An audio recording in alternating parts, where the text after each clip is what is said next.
एक बार कृष्ण और राधा स्वर्ग में विचरण करते हुए अचानक एक दूसरे के सामने आ गए। विचलित से कृष्ण और संचित सी राधा। कृष्ण सकपकाए, राधा मुस्काई। इससे पहले कृष्ण कुछ कहते राधा बोल उठी, कैसे हो द्वारकाधीश। जो राधा उन्हें काना कहना कह के बुलाती थी, उसके मुख से द्वारकाधीश का संबोधन कृष्ण को भीतर तक घायल कर गया। फिर भी किसी तरह अपने आप को संभाल लिया और बोले राधा से, मैं तो तुम्हारे लिए आज भी कान्हा हूँ, तुम तो द्वारकाधीश मत कहो। आओ बैठते हैं, कुछ मैं अपनी कहता हूँ, कुछ तुम अपनी कहो।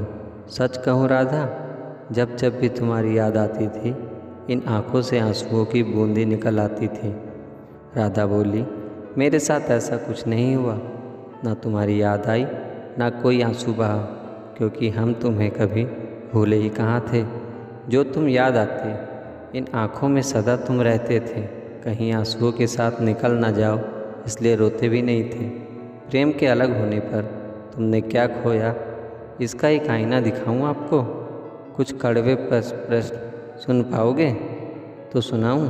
कभी सोचा इस तरक्की में तुम कितने पिछड़ गए। यमुना के मीठे पानी से ज़िंदगी शुरू की और समुद्र के खारे पानी तक पहुंच गए।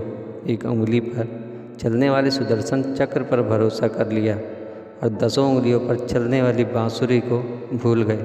कान्हा, जब तुम प्रेम से जुड़े थे, जो उंगली गोवर्धन पर्वत को उठाकर लोगों को विनाश से बचाती थी, प्रेम से अलग होने पर वह उंगली क्या क्या रंग दिखाने लगी। सुदर्शन चक्र उठाकर विनाश के काम आने लगी। कान्हा और द्वारकाधीश में क्या फ़र्क होता है बताऊं। कान्हा होते हुए तो तुम सुदामा के घर जाते, सुदामा तुम्हारे घर नहीं आता। युद्ध में और प्रेम में यही तो फ़र्क होता है। युद्ध में आप मिटाकर जीतते हैं और प्रेम में आप मिटकर जीतते हैं। कान्हा प्रेम में डूबा हुआ आदमी दुखी तो रह सकता है, पर किसी को दुख नहीं देता। आप तो कई कलाओं के स्वामी हो, स्वप्न दूर दृष्टा हो, गीता जैसे ग्रंथ के दाता हो, पर आपने क्या निर्णय किया। अपनी पूरी सेना कौरवों को सौंप दी और अपने आप को पांडवों के साथ कर लिया। सेना तो आपकी प्रजा थी, राजा तो पालक होता है, उसका रक्षक होता है।